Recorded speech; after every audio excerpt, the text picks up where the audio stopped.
Alright, welcome everybody to another week of the Safely Extreme podcast, where we discuss game design and industry topics. This is for the week of May 30th, 2021. I am, of course, Josh Bycer from Game Wisdom, and as always, my co host from Nexus Games, Sharky. How are you doing? Hello, everyone. Good to be here again. Hmm. It has been yet another interesting week for the game industry, and we are entering that lovely summer period, which means there are more sales and all that coming up. And with game sales means a lot more reviews of games. And for our main topic this week, we're going to be discussing how to handle all those nasty reviews when they come in. And while you're never always going to get, overly positive reviews for your games, right? Oh yeah, I mean, what are you talking about? You get all the positive reviews. Everybody loves people who make games. There's never been a issue or controversy from somebody who made a game. Sorry about that. No, especially not the games that are on my thumbnail this week. They never got any bad reviews or mixed reviews or things like that. Yeah, Hey, Soren, how you doing? Yeah, it's one of those things that it occurs at, I think, different levels in terms of how these reviews are handled. Some people will view any bad reviews as just basically toxic behavior and completely disregard them. Other people take it as, knives in your chest and back at the same time, and, the reviewer is like twisting the blade both times as they're just stabbing it into you. hmm and you can't be the latter Mm-hmm. because if you are the latter, either you have to stop, train yourself to not be the latter, or game development is not for you because if you're going to succeed at game development and you make the best game ever that has the best reviews, there will still be plenty of those reviews. So Mm-hmm. if you're successful, you get infinite, you know, knives in your back, basically. Even with 99.9% positive reviews, means that you probably still have thousands of knives in both sides of you. Mm-hmm. And And yeah, not the field for you if you can't get to that point. mm-hmm. And what's very challenging about this topic is that we can see this in games on basically both sides of the spectrum. Really positive games that get incredibly entrenched fan bases who will then just, completely ignore any bad reviews by saying, oh, well, my game has, 5,000 reviews on Steam or we sold 20,000 copies, so why should I care if, 50 people left me a mostly negative review or, 10 people or whatever are complaining about X. And then the other side of it is a game that comes out that has, mixed or mostly negative reviews. Everyone is saying these problems, and the developer's like, oh, well, they just don't understand my game. It's not my fault the game is getting bad reviews. It's the consumer's fault for not understanding it. Yeah, and I mean you could make the argument that the consumers are not understanding it, and that that not understanding is their fault. But why don't they understand? Because you didn't convey it properly to them. Mm-hmm. And, it's their fault for not understanding, but it's your fault for not making them understand. And like we've said on previous topics about how much things have changed in terms of game development in the market, today's consumers, they don't have to deal with your bad game anymore. Either A, they can refund it, or B, there's another 49 other games coming out that very week that they can throw their money at. Unless it's on console. And then they Oh, do have to deal with your bad game. yeah, that's true. But So here's a lesson: if you want to release a bad game, do it on consoles. You know. unless everyone complains so loudly that Sony is forced or Microsoft is forced to take refunds for it. Mm-hmm. And then that is always a really good sign that you released a great game, right? Oh yeah, because everybody's going to buy your next game because of that. Mm-hmm. And that, I think, is a really good point right there about what your next game is. Because as we've said, two things that are very important for doing game development as a business or as a job. One is releasing quality products, and two is being able to improve and grow as a developer.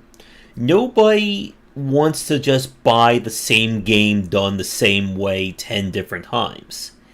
And one of the traps that we see from developers who don't handle reviews well is that they don't fix these issues. And while, yes, they do have, as I said, entrenched fan bases, what we usually see end up happening is that these games don't grow. So if 5,000 people bought the first game, maybe only 4,800 are going to buy the second game. And what you want, though, is you want more people to be buying your games. And this sounds, again, like to some of you, like, duh. To other people, this sounds like some weird alien concept that doesn't make any sense. But one of the major points that we've said about game development is that the studios that succeed, your Clay Entertainments, Kid Fox, Megacrit with Slay the Spire, is that as they make really good games, they can grow their audiences. And by improving, it gives them that buffer. Allow them to experiment and not feel as much one mistake or one miss. It's still going to hurt them, but it's not going to be the end of their company if one of their games doesn't do well. Yep. And but if you're dealing with entrenched fans and only entrenched fans, and then you make one really bad game that pisses off all your entrenched fans, then the next game's probably going to sell one copy or less. Mm-hmm. And don't be surprised when your reviews start to go down and a lot of those fans leave. And if you're not bringing in new people, what are you going to do? Yeah, and it's natural that fans leave over time because you can't hold somebody interest forever, Especially if you just keep releasing the same game or the same kind of gameplay loop day in and day out. Yeah. I mean, even, we can trace this really easily in a live service game because players drop off. Mm-hmm. Some of those players come back with updates, but some of them don't, and we can trace that line and see that there is drop off for everything. So if you're continuing down the same path without really changing anything, and keep in mind that those updates for live service games definitely change a lot, kind of thing.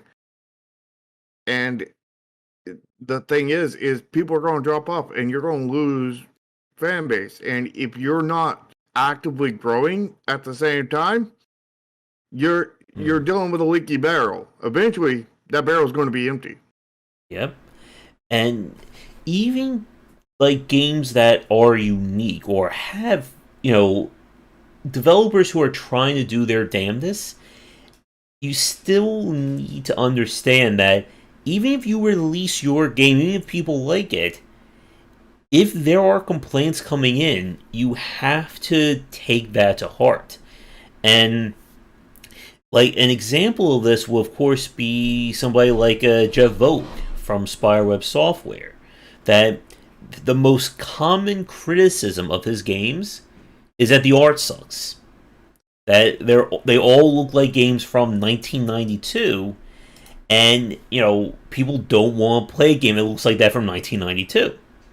And again, you can see this from both sides. You have the fans and Jeff saying, well, this is my style. If you don't like it, nobody's forcing you to buy my game.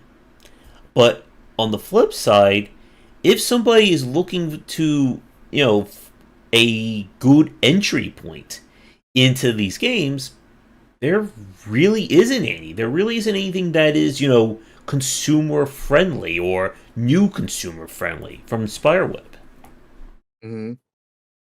And we often see that, in all Avenger games, pretty much the same thing.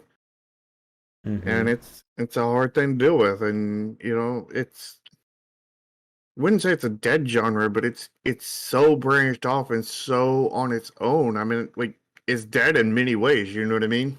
Mm-hmm. It's just It's in like that holding pattern that it's not really going up, and like the games that like the studios in the adventure genre that are doing well, like Watch Eye, like they have very passionate fans, but when I look up the reviews for Unavowed, it's sitting at about all-time reviews of 1,214, and it's overwhelmingly positive. But when the genre doesn't grow, or the developer refuses to change or try to adapt to the current market, you get into that weird position where the game is great for a niche of a niche of a niche of a fan base. And it mhm. may only need 500, it may only need like a few thousand copies sold to be considered, a winning profit. But you're kind of playing with fire. That it's essentially like you need every one of your games to win the lottery in order for you to succeed. Basically. Although it's a lot easier to win a lottery in a niche of a niche of a niche because Mm-hmm. there's a lot less entries into that. Yeah. But And, it's still a very rough place to be. yeah. And the issue is I think pretty much all the Avenger game fans that would play those types of games, if you go and do much of the things that would go to a new audience kind of thing, will completely ruin your current audience. Yeah. And it's a tough place to be. Do you iterate or do you just try and refine this idea and hope that more people will check it out? I mean, if you look at Disco Elysium as a counterpoint, it is essentially just a choose your own adventure game, but it has over 33,000 reviews on Steam. It succeeded, and it did it by, polishing that gameplay loop to a state that only we've seen from that particular subgenre. Yeah. And to Skyboy's comment about live service, yeah, that has become another very interesting point. That could certainly, I think, be a topic in the future. Because, like, right now, as we're talking, uh, Total War, the Three Kingdoms game, is getting reviewed bomb because they decided to end their DLC support for it.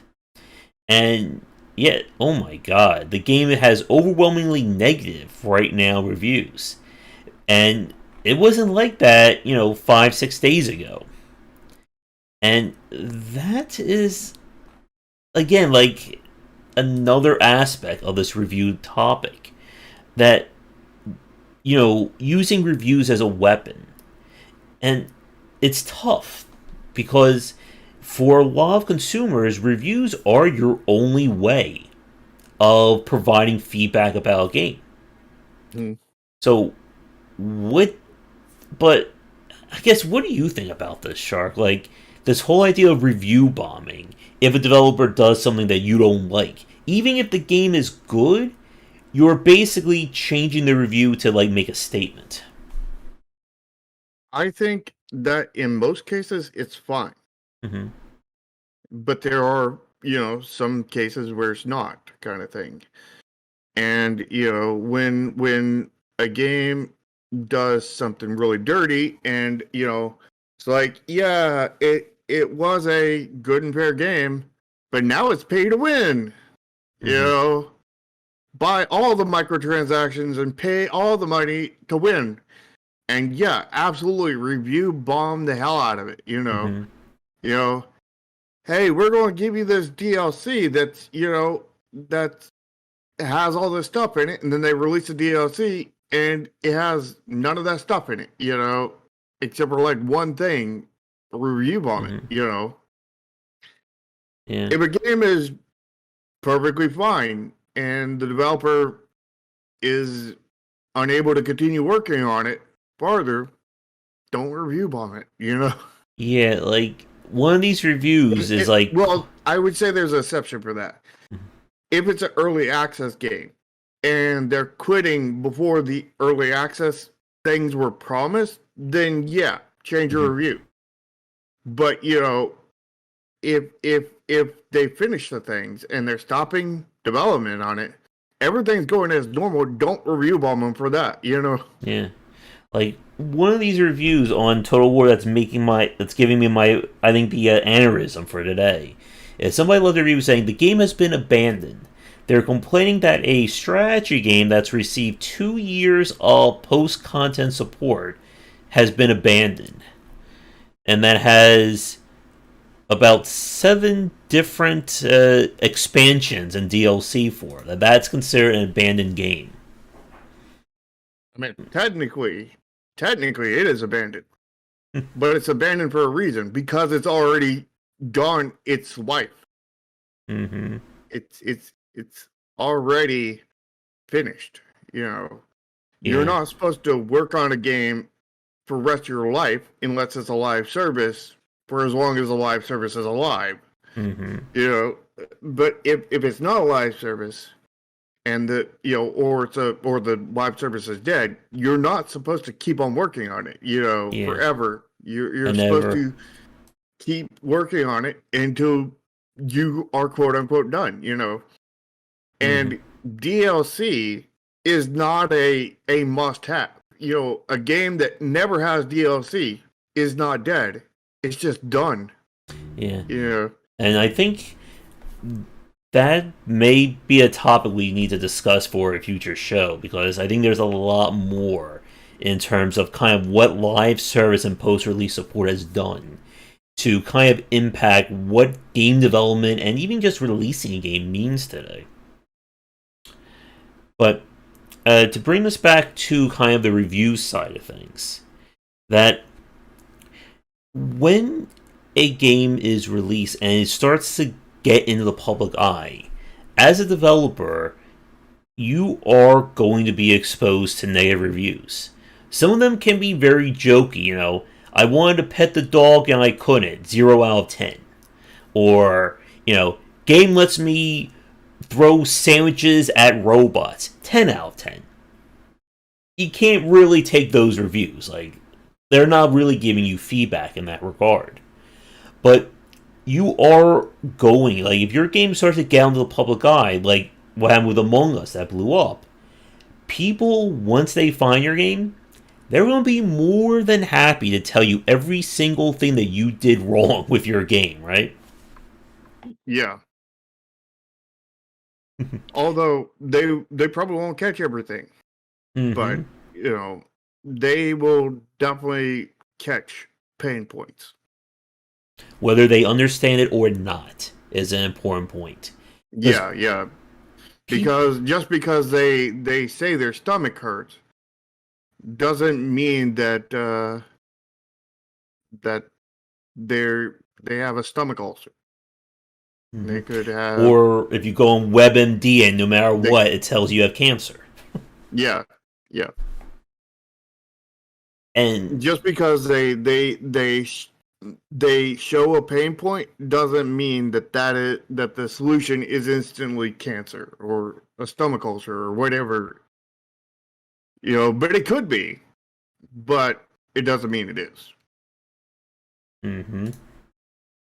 And when you are looking at reviews and understand where feedback is coming from, you can have 10 different people give you 10 different points of feedback, and yet they're all about the same overall problem in your game. They're just going at it from different ways. And this is something I spoke with John Brieger about in several of our playtesting podcasts that we've done. That as Shark just said, the consumer is good at finding problems, but they're oftentimes bad at conveying what that problem is. Mhm. And you have to be able to give somebody, or you have to be able to, I think as John said, you have to be a detective in this regard. Or And a doctor. mhm. You have to be Doctor Game Dev and diagnose the problem. If everybody's telling you your stomach hurts, then you need to look and see why their stomach hurts. And the Maybe thing it's because they ate Taco Bell yesterday. mhm. So you need to take the Taco Bell out of the game. But the thing that is very important that you have to do as a developer is that you can't internalize these reviews. We've said before about the whole art versus the business side of game development. Your game may be your art, but your product is your business. And if people have problems with your product, it doesn't matter how much you love your game. Yep. And we have seen a lot of this from kind of smaller developers and those who tend to focus more on story driven or, art, the quote unquote art games. And the problem, again, is that I think in a way, other developers are horrible reviewers for games, especially if they're playing a game from a friend. Yeah. So maybe we should hop into the examples you have because we're already halfway into the time and we haven't done anything that we talked about. Well, the examples I brought up would be Skyshine's Bedlam, Brigador, and even what we're seeing with Biomutant. And yeah, and yeah, you have to balance, and this is actually part of that issue that these games right now are, for a time, were sitting at very bad reviews. When Skyshine's Bedlam was released, the game, I remember I spoke with the developer about it. He said all, his critics loved it, all the people he showed at game conventions loved it, his developer friends loved it. He put it out, and everybody hated it. They felt the balance was off, it was too difficult, and what ended up happening is that you have this case of, that kind of you're blinded by, the positivity or by the local positivity of your game that you can't see when things go horribly wrong, where there's problems. Well, I And think part of the problem with that is when you go to a game show and you get feedback and everything, nobody wants to tell you to your face that your game is bad. mm-hmm. And a lot of that surprise, like when I played the game, and I've said this before, that when you put a game in front of somebody like me, I can spot issues with it almost immediately. To the point that I think it may be surprising to some developers. That they're like, I don't know why people don't like my game, and I find a critical issue within like 30 seconds of loading it up. Because in a lot of cases, the issues that we talk about, the ones that show up the most in reviews, they're immediate. Like, yes, you're going to find somebody who says, this game sucks, I don't want to play anymore, and they have like 500 hours into the game. But Mm-hmm. for a lot of people, they're going to figure this out within 2 minutes, 5 minutes, 20 minutes. Yes, Eagle Eye Josh. Masochistic Eagle Eye Josh. And it's something I absolutely hate, and is when people leave reviews on a game that is negative, and it's an early access game, and the reason why the negative review is because they're developing stuff in a different order than what you wanted.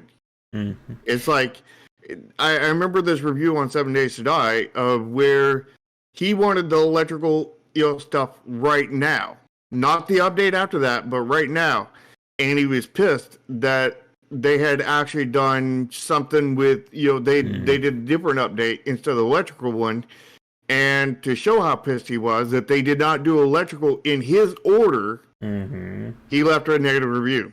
Or how about this early access game that just came out? It only has 3 levels. It's only like 5 hours of content. Where's the rest of my game? And some of these people are just full of nonsense and shit, and you just got to completely ignore them. Mm-hmm. But, we'll get on to my point here of you've got to trim out and basically edit your reviews. And what Mm-hmm. I mean by that, I don't mean go in there and physically take a text editor and edit it out. I mean, you've got to you read a review, you take part of it, and we're talking about, negative reviews that are, really, like insulting you. This game sucks, this game's horrible, blah, blah, blah, all this other stuff. And you got to take like certain parts of it and throw it away in your mind. Mm-hmm. It Take away this game sucks, take away, this game is shit, take away a lot of those parts, and then you're left with one golden nugget buried in a pile of shit. and And that one gold nugget would be this game doesn't have a volume slider. This game doesn't have enough checkpoints. This game doesn't have mm-hmm. proper saving. This game Yeah. crashes all the time. There's normally a nugget of gold inside of that pile of shit. So And you need to go diving into that pile of shit like Jurassic Park 1, where they dived into the Triceratops, and find that nugget of gold yep. there and to help you make your game better. And conversely, you're going to have to ignore the super overly positive reviews. This is the best game ever. I had no problems with it. This is Yeah. my game of the year, 10 out of 10. Because those don't tell you anything either. Mm-hmm. And this, as Shar just said, you have to be able to parse these reviews out. And like an example that I use, you can get 3 different reviews. This game is too difficult, I keep dying. This game sucks, the bosses are too hard. I can't play this game, I keep getting killed by the first enemy. Those are 3 different reviews, but they're all hinting at some kind of problem with either the difficulty of your game or the combat of your game. And Mm-hmm. you're going to have to start figuring out where. Or the jankiness of your combat system. Yep, and you're going to start figuring out why are people complaining, or why are these complaints coming in, and how do I course correct? And it's tough because a lot of the major issues with these games, like when we see games that completely and utterly fail, we're talking, right out of the gate downhill. Systemic issues after release, even if you know what they are, can become almost impossible to completely fix. Because how do you fix the foundation of your game when your game is already released? Yeah. And to Scowboy's point about wishing that early access reviews got removed, I would not wish that. I would not wish that at all. And the key to that is when you release into early access, you release a solid game. Because if you don't even have to worry about the reviews at that point, because Steam killed your game. Or you let Steam kill your game, because Steam counts a early access release the same as it counts a normal release. So don't release a game way too early. And that's something that we spoke about when we talked about early access. And just, putting your best foot forward.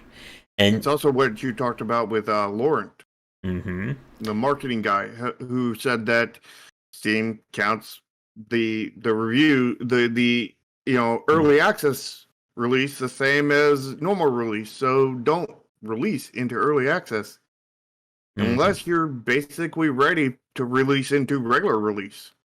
Yeah. Just, you plan to continue on forward, So don't release an unpolished pile of crap. It needs to be quote unquote finished for what's there, and then you add more. Yeah. And of course, you would only want to do that if it's one of those gameplay loops that allow you to keep on replaying. If it's a story-based game, no. Mm-hmm. If that would be early access is mainly made for games like Rogues and games like survival games, survival crafting games, Minecraft and all that stuff. And there's a few others that apply to that, but there's not very many. I mean, a factory game like Factorio would also apply, but Mm-hmm. unless there's a gameplay loop that just keeps on getting you to replay, do not do early access. Mm-hmm. And even if you do have that gameplay loop, do not do early access unless what you have is polished and complete. You just need more. Yeah. And also don't release without when you need way too much more and there's not enough there to begin with. Yep. And again, like early access, that is another major topic that we've spoken at length about. And But you can't fault the reviews. mm-hmm. You have to fault yourself for releasing at the wrong time. Yeah. And you also need to understand that when people complain like this, you have to weigh, the solution in the back of your mind. Like if somebody complains about your game, your graphics suck, make better art. That may not be feasible unless you completely redesign the art of your game. But Mm-hmm. if somebody says, I can't play your game, there's not enough checkpoints, or even we see with like basic accessibility features, like colorblind mode, subtitles, things like that. Yeah, you need to. That stuff is very important. And if it's something that you can do that could bring in dozens or a few more hundred people to play your game, it may be worth it if you can do it without completely breaking your bank. The whole Steam is learning. Ryan's point about the whole Steam learning about this game. That's just meaning that you haven't sold enough copies for Steam to actually know what people think about your game. Mm-hmm. Your game has to sell enough copies and get enough reviews, and then that's when Steam learns about your game. Mm-hmm. But if it never gets that, then it never learns and it buries your game. Yeah, it's that So catch that 22 a little bit there. yeah, the whole Steam learning about your game is just a thing of you don't have enough sales or reviews. Mm-hmm. What's the magic number? Is it 50 or 100 reviews For what? for Steam to like give you a rating, of official rating for your game? Oh, you mean to give you a Steam score? Mm-hmm. To get a Steam score, you only need 10 reviews. Okay. But that doesn't mean that Steam's not going to bury you. I think you have to get 1,000 reviews to get Steam not to bury you. Mm-hmm. And I think you also have to get 5,000 wish lists before you launch for Steam not to bury you. So you have to get both to not be buried, and then you can still get buried after that if you don't sell enough on your first week. Yeah. So and it's hard, and we're talking about first week of early access or first week of release, depending on which one you do, because it counts them the exact same. Steam counts, again, the exact same. To Skyboy's comment about using Patreon itch before they use Steam's early access, again, you can use that as a way to get early funding or early playtesting, but you can use itch too. Yeah, but at the end of the day, though, when you put your game on Steam, you are releasing a major game, whether you think it is or not. And like Shark said, if your game week 1 is horrible, it's going to get buried. It doesn't matter if in 6 months from now it is the best possible version of that game, or even just one of the best games on Steam, it's been buried. Yeah. And I've seen good games not have 10 reviews. Mm-hmm. Josh has played really amazing games, like other Sharks game, the Vision Soft Reset. It didn't have 10 reviews for a long time. I think it's at like 35 right now. Yeah, it took what, a year to get 10 reviews or something on that Hmm. game. And the game that you like, Final Upgrade, it's at 167 reviews right now. Ouch. And unfortunately, quality now doesn't mean a damn thing for quality or where the game was at day one. And Mm-hmm. it's unfortunate. And let's see, yeah. And to Ryan's point, that actually brings me to the example from Brigador. That when Brigador was first released, it again ran to that case of it's a good game, but the issues that people had with it, the developer actively ignored them and just like attack people for making those comments.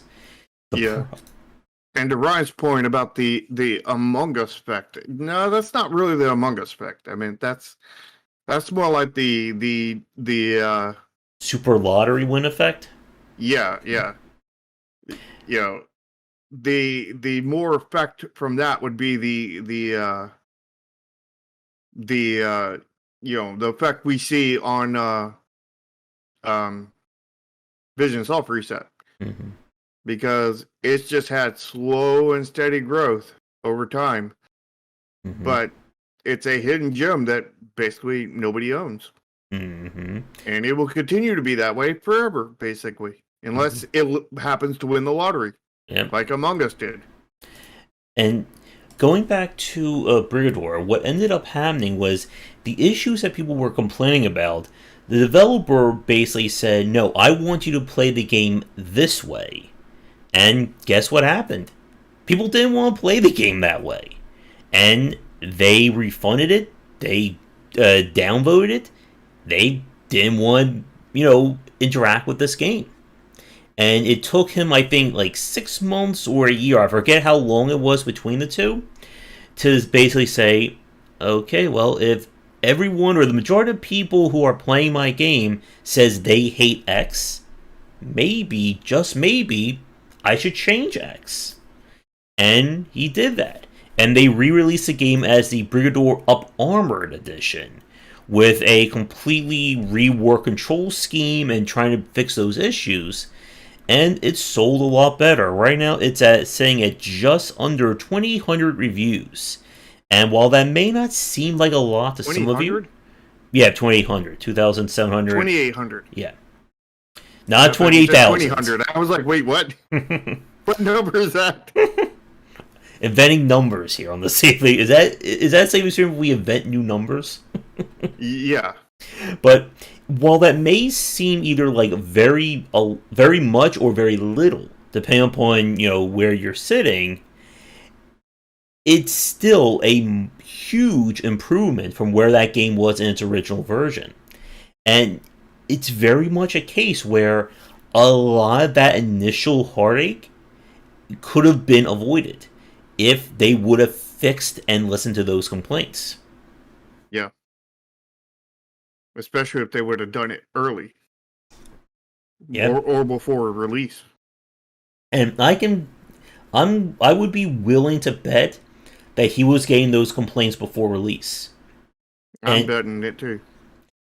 and we've seen this where developers will either ignore playtesters or ignore early feedback, or they'll only listen to the positive ones. As I said with Sky Shine's Bedlam, that all my friends loved it, all the people I showed to conventions loved it, so why aren't people buying it? Because everybody else hates it. Yeah. Now then, we're not saying that you should act on all feedback. Mm-hmm. We're saying that you need to listen to all feedback and then take it all into account, because I get tons of feedback on Neon Continuum. I go out and seek for it. Mm-hmm. And I would say, I don't know, 40-50% of it I act on, because it's like, yeah, I see the issue there and I'm going to fix it. And then we continue on, kind of thing. And sometimes I see people grasping at an issue, kind of thing, and it's like, I I see what you're doing there, Mm-hmm. but that's not what this game is going for. So I mean, that's not really applicable kind of thing because like you're not getting a full vision of the game. You know what I mean? It's like, like somebody seeing like my game as like a single player only game, and it's like, yeah, that would be an issue if that was the case. But this is a multiplayer only game, and that's very much a non-issue, for that kind of thing. Matter of fact, if I did something to fix that, that would then become an issue. Yep, and that is, I think, a very important point. That some feedback is just going to be impossible for you to act on. As in, I'm making a first-person shooter, and someone complains, "Well, I want to build cities." This is a first-person shooter. It's like walking into McDonald's and saying, "Well, why don't you sell Taco Bell here?" Like some feedback, or lobsters. Yeah, like some feedback is just going to be completely worthless to you. Now, in some cases, you have to be very careful. Thank you, Ryan. You have to be very careful about some of these issues. One of the reviews in one of the games that I played was I think it was called Concealed Intent or no Heat Signature, something along those lines, and people were complaining about essentially the core gameplay loop of that game, and it's one of those cases where it's one of those very weird kind of two different ways of looking at it. One way is saying maybe you're not a fan of this specific genre because this is an integral part of my core gameplay loop. But conversely, you could say maybe there's a problem in my core gameplay loop that is not going to resonate with people. And this is the reason why you need to get feedback early and often. Yeah. And it needs to be from people who have no biases towards you. In fact, it needs to be by people who have a slight bias against you. And by slight bias is they have no idea who you are, and they don't care anything about you. So they're more on the negative side, kind of thing, to where they don't care about you, and not they caring. Have no allegiance. Not caring about you is worth than being neutral to. He's all right. You know what I mean? Mm-hmm. Having no cares is on the negative side.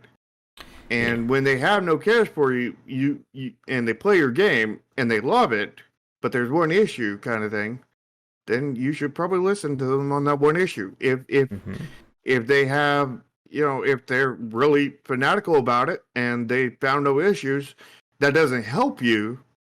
But I mean, it does tell you that you're at least somewhat on the right path. Yeah.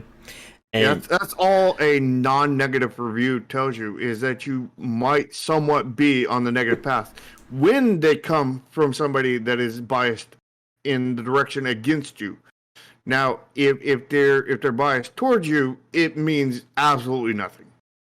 Mm-hmm. Because you can't take anything from that. Because like you can't even say, because you could be just like, they liked it because I made it, kind of thing, at that point.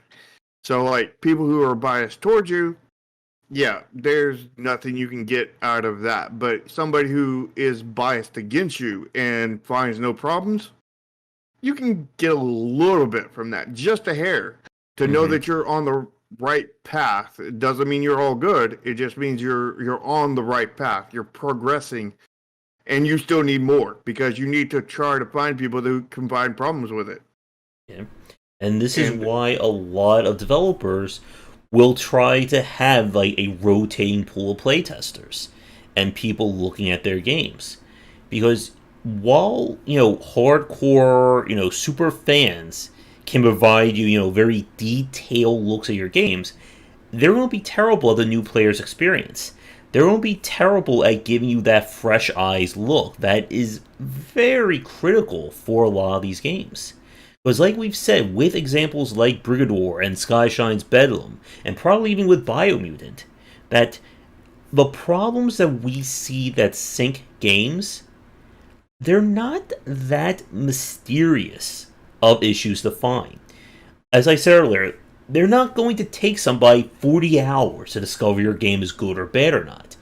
It may take them 30 seconds.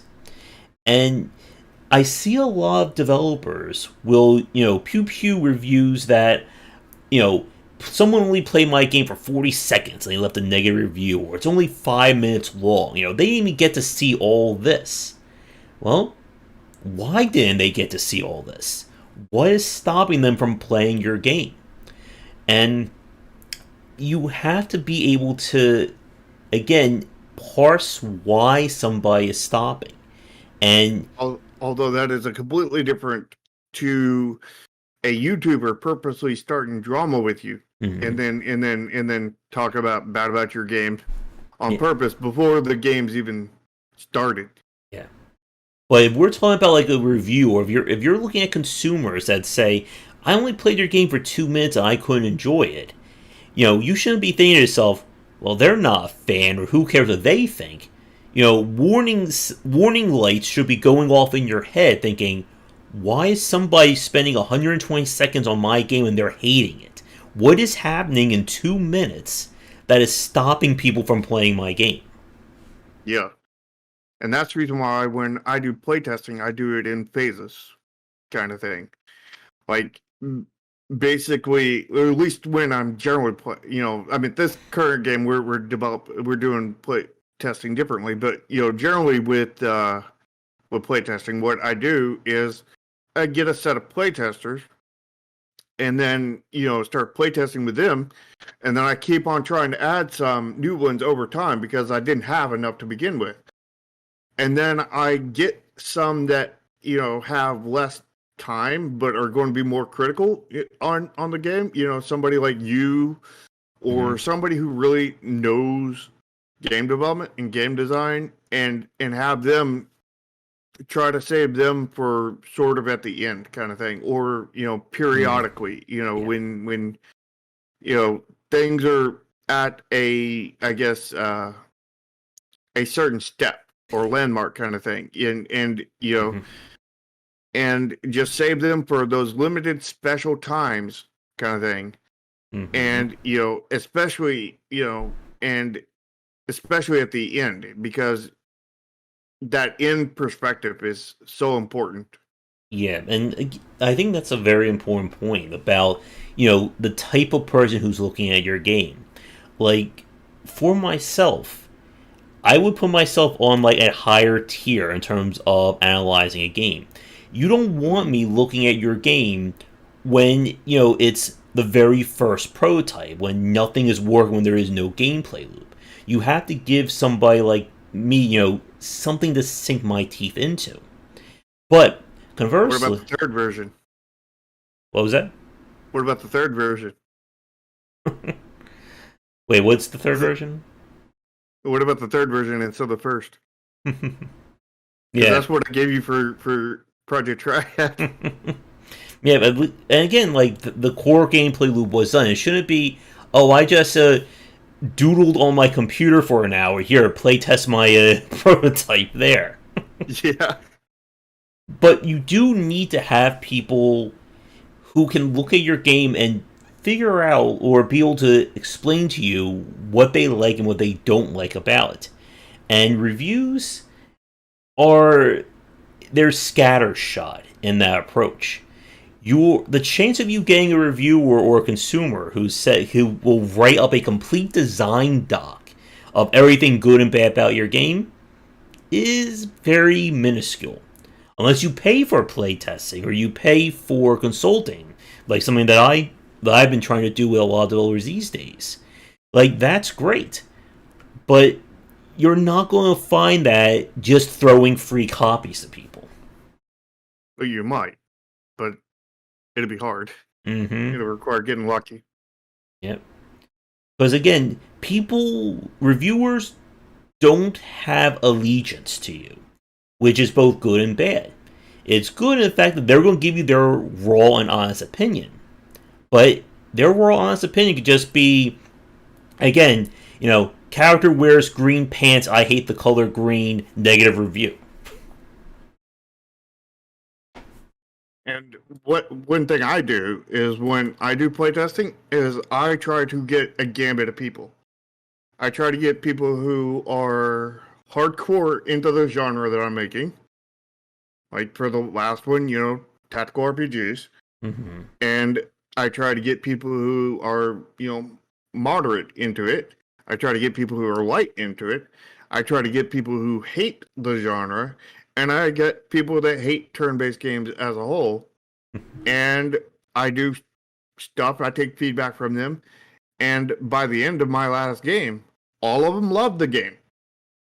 And, that was something I was shooting for, because if you make somebody who doesn't like the genre or doesn't like genres like it kind of thing, like your game kind of thing, then you're on the right path. Yep. If only I hadn't realized the aesthetics issue. And it is tough for developers to take reviews like this, because there is that, inherent pushback against criticism. Oh, you're not my friend, or you don't know me. How dare you give my game a bad review, or how dare you say that this is wrong when I spent 5 years of my life making this game. And you may have that 20 or 30 other people who are as hardcore about as you, and they'll say, no, don't listen to them, they're just idiots, or they're not true fans. But again, what we've seen of the games that succeed is that willingness to bend when they get approached with enough issues. Like I said, if people are quitting your game within minutes of playing it, that should be setting up, raid sirens in your mind that something is wrong, even if your fans say there isn't a problem. Yeah. I want to give you guys a real example, because taking feedback is hard. Mm-hmm. And when I was developing the font for my current game, I would develop it, and everybody's like, the original version is like, yeah, that's really good. Everybody's like, that's golden. You're good, kind of thing. And then I put it on the cards and started, dressing it up, and everybody's like, oh God, no, kill it. And they issued suggestion after suggestion after suggestion after suggestion, and I kept on getting feedback to change it for like 9 months kind of thing. And at this point, my nerves are getting wired. It's like, and like, I'm trying to get feedback, like I'm tired of working on the font. I'm not getting anywhere on it. I need to think about it. And I put up an image, and I'm like, I'm working on this thing. I want feedback on this specific thing. Do not mention the font, And when I post that up, the first thing 50 people say is there's issues with the font. I just said do not mention the font, and they will just harp on it, and give me no feedback on the thing I'm looking for. and then I'll fix. I'll go in there and work on the dang font again. Then redo it, and then I'll be like, I know the font's bad. I'm not working on it right now. Give me feedback on this. And they will again harp on the font and say nothing about the other thing. And then eventually I just like removed the font completely. And then they harped on, why isn't there font on the card? Don't you love that? Don't you love that feedback? Yeah, and it was constant, and it got on my last nerve. Like right now, I have like PTSD of anybody mentioning the font. Nobody said anything bad about it in a long while, but like I am just like ready to like jump out of my skin the second somebody says something about it, because like it's like a death by 1,000 cuts, kind of thing, where and like I was fine the first I think like 500 or so criticisms, but after it hit about 100,000, I was getting really touchy. You do realize you just handed everyone like ammunition against you on your streams next time of comments they can leave you. Um, But so, they, you know, I got really touchy on that and everything. And the thing is people better not give me criticism that isn't real, because I will change it. And if it's for the worse, you just screwed up the game. but I know we are a little over an hour, so I think we can probably start to wrap things up on this topic. I have one final point I want to mention, and then I'll throw it to you. So, when it comes to accepting reviews and kind of growing or taking that feedback and doing something with it, I remember something that other Josh told me about when he was talking about making changes and improving things on the channel, and whether it's the videos, the thumbnail, or even just the structure of things.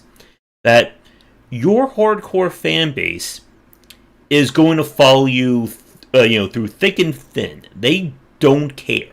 You can. This is what we say again about kind of like that blind following. You could release your game with, completely mismatched art with, a title screen that just says, title pending on it. And, no menus, no options, no volume sliders, whatever. Your hardcore fans are going to still enjoy your game. They'll probably say there's nothing wrong with it. But the thing about getting more people to experience your game, or experience anything that you do, you have to remove those issues and you have to be receptive to it.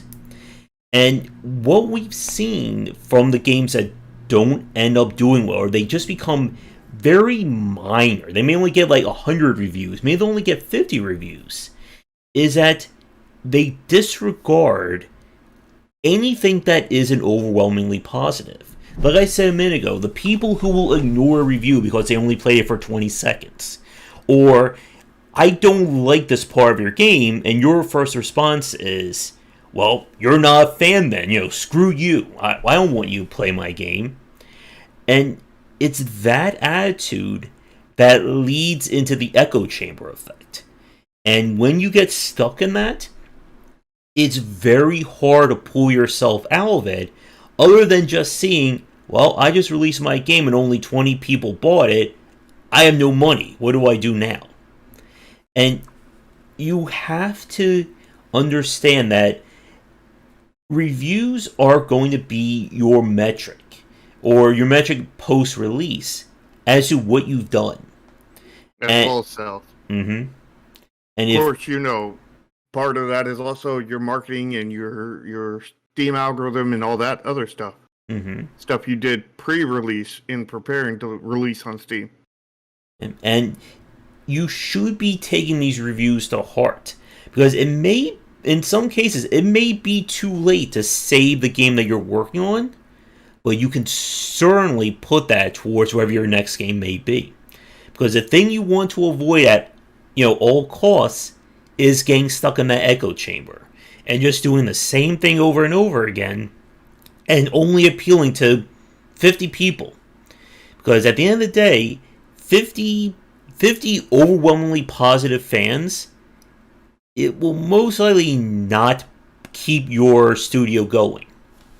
Unless you're selling it for $100 a copy, Oh, and yeah, you're only spending like 2 weeks making the game. yeah. In which case, you're probably better up on Patreon. But there's certainly a lot more topics we can jump off to, but I think that's enough that I can say for now on reviews. So, Shark, do you have any final points you want to mention while my voice is dying? Well, I think the absolute key is to take all reviews, put them through the filter that I mentioned earlier, and get that set and look at it and see what you can diagnose from there, what the problem is with your game. It could be just that that doesn't make sense for your game because you're not that genre. You don't want to add an FPS mechanic to your RPG or whatever. Or it could be that this is leading. There's a problem here, but I don't know what it is, and you need to trace that down. Because like I could, when Josh streamed Chromasia the first time, he didn't even say stuff sometimes, and I noticed reactions from him just kind of thing, and I looked right where he did that, and I was like, oh, I see an issue there, just from that little reaction, and Josh didn't even say anything. He just made a little bit of a sound, and I was like, yeah, I could see a little bit of an issue there. It's not major. It's just enough to get kind of thing. And I can, learn from those. And the end fact is if I was going to be able to continue to service the game, I would have fixed those issues. But the game was dead, and I had to cut my losses, kind of thing. But I did learn from those. And when I eventually do a remake of it, I will implement all those fixes. And reviews, here's the thing you have to understand about reviews. Most people are not going to review your game. Reviews are for people who are either emotionally positive or emotionally negative. A lot of people are just going to play a game and go, and either, just put in the backlog or refund it. And you will never hear one word from them. Yeah, it works on the inverse or reverse bell curve kind of thing. If you know what a bell curve is, it looks like a bell kind of thing, where you get your most of your stuff in the middle kind of thing. Well, when it comes to game reviews, it's an inverse one, so you flip it on its head. So you get the really negative and the really positive, and nothing in the middle. So if you're ever looking for something in the middle, you're probably not going to find it in the reviews. It will all be to one extreme at the other. So your reviews will be full of extremists. Basically, everybody who leaves a review on your game will be an extremist for your game. Either they'll be extremely negative or extremely positive, which is part of the reason, not why Steam only allows a thumbs up and thumbs down. But I think that's a fault of the review system. I think there needs to be more granularity in there, because there are middle of the line reviews in there. And those middle of the line reviews are like, I don't know what to put this as. Do I put this as thumbs up with caveats, or do I put this as a thumbs down with caveats? It needs a not bad rating. That would be perfect for me. I can just quickly drum out reviews. Yeah, the game's not bad. Every game's not bad. Exactly. But I think that will do it for this week's discussion. Thumbs down minus. There you go. How about thumbs down positive? Is that safely extreme? What about thumbs up negative? There you go. Perfect. We just invented a new review system here. A safely extreme review system. There we go. But I think this was a very interesting chat. I think we have some topics we can certainly add to the list going forward, especially about review bombing and even just what people expect out of games today. Because a lot of this stuff kind of ties together in one way or another, and why these casts can run long when we start getting on these tangents and then turn to full topics. But we are going to say goodnight for now. So thank you everybody for watching this, whether you're enjoying this live or recorded.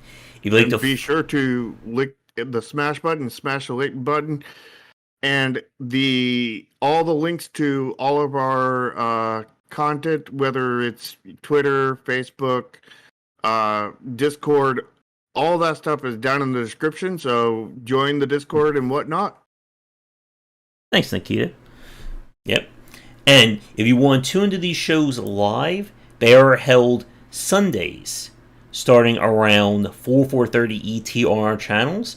And if you'd like us to review store, or you'd like to enjoy store page reviews or submit games for them, the Indie Inquiry show is Thursdays, starting around 3:30 ET. Anything else you want to add there, Shark? Did we miss anything? No, I think we're done. All right. So with that said, come back for daily discussions on game design here and on game wisdom, where some of the art and science of games. Until next time, take care. See ya.